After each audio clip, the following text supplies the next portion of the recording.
This episode of Chef Talk with Kyle Cherek is brought to you by Reliable Water Services in partnership with MATC, hosting the Hottest Kitchen Entrepreneur Challenge to find Wisconsin's next great food entrepreneur. A statewide challenge open to foodies, aspiring chefs, and home cooks alike, or anyone who has an innovative idea for a food business, as well as a new segment open to students. The winner receives $2,500 from Reliable Water Services, chef consultations, professional cookware, and more. Last year's winner, Bree Schumacher's Busy Breeze Dinner Starters, can be found at your local grocer. Visit hotwater247.com for more information. Sustaining sponsorship is also provided by Schwanke-Kasten Jewelers and Tag Heuer Watches, Mandel, and the North End.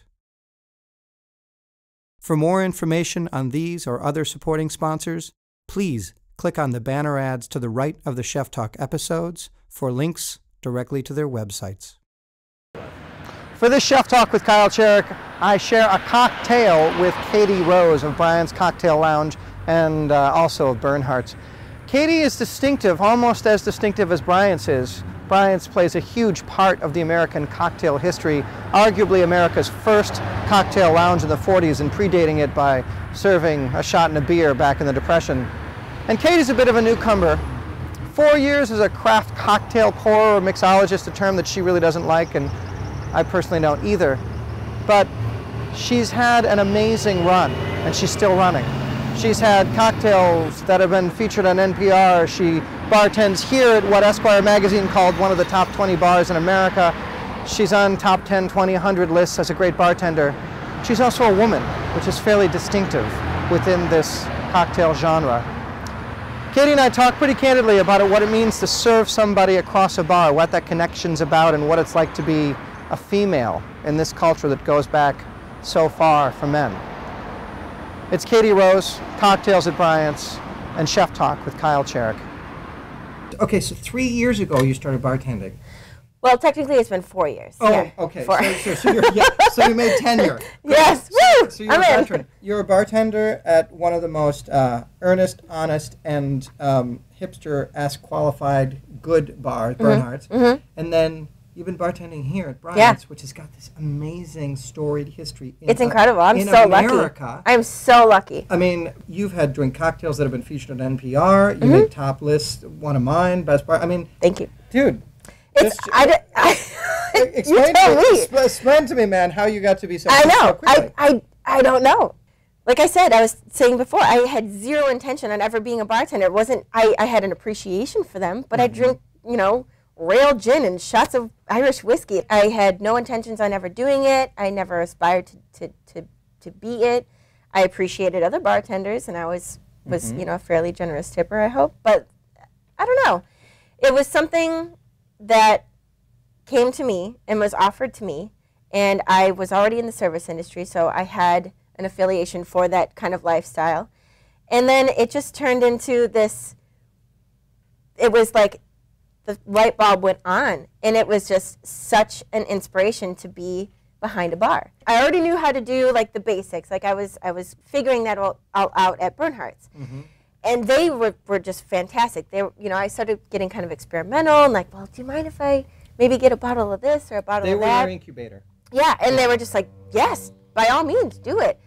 And then I discovered this place, which just opened the floodgates. It was this thing that was just so fascinating, and it was so like kind of near and dear to me because I was just really in love with what I was doing at the time. And then this was a whole other faction of ideas and of history, and just everything about it was just great.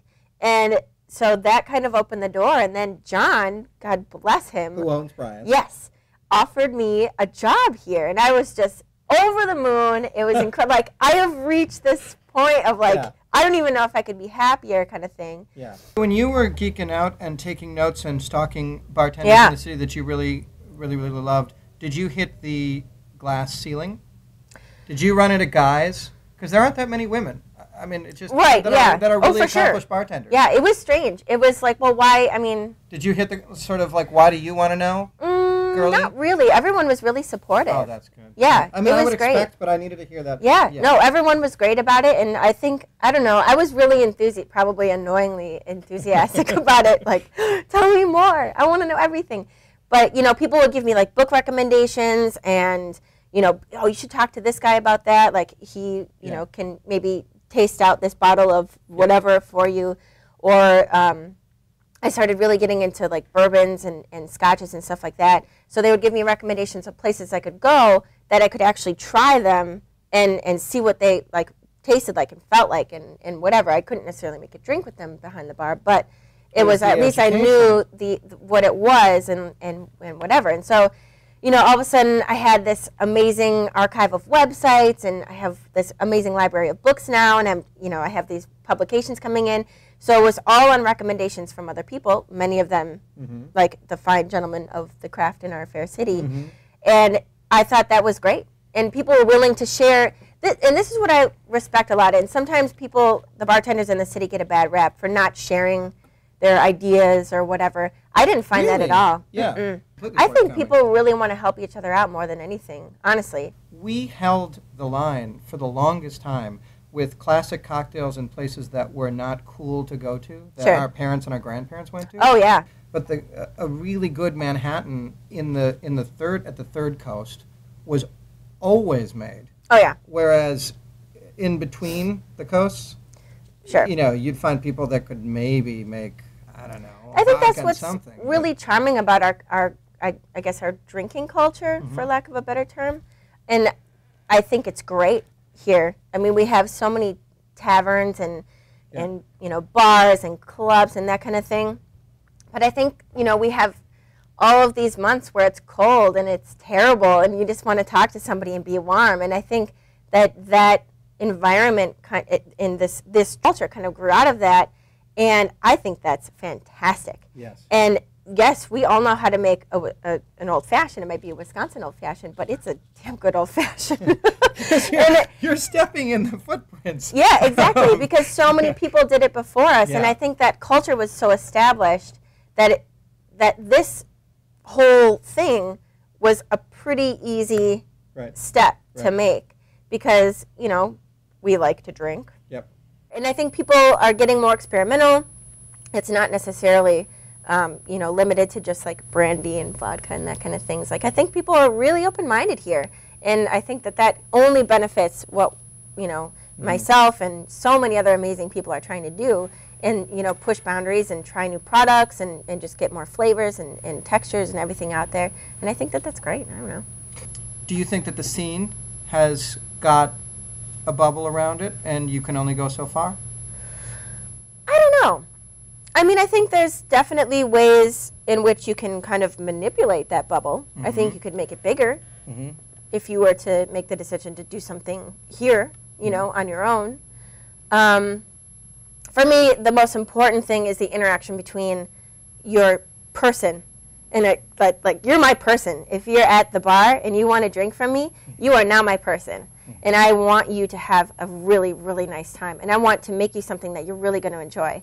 And when people, you want to have that echoed back to you. Oh yeah, for sure. And I mean that's like I feed off of that. That's like you know, that's very, very important to me. And for people to only focus on the drink portion of it, I think you lose a great percentage of your actual talent because you could be the best drink maker of all time, but if you're not an actual bartender, then what's the use?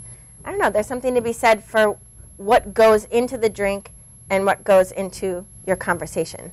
It's hand in hand. Both are really key ingredients, I think, for a good night out.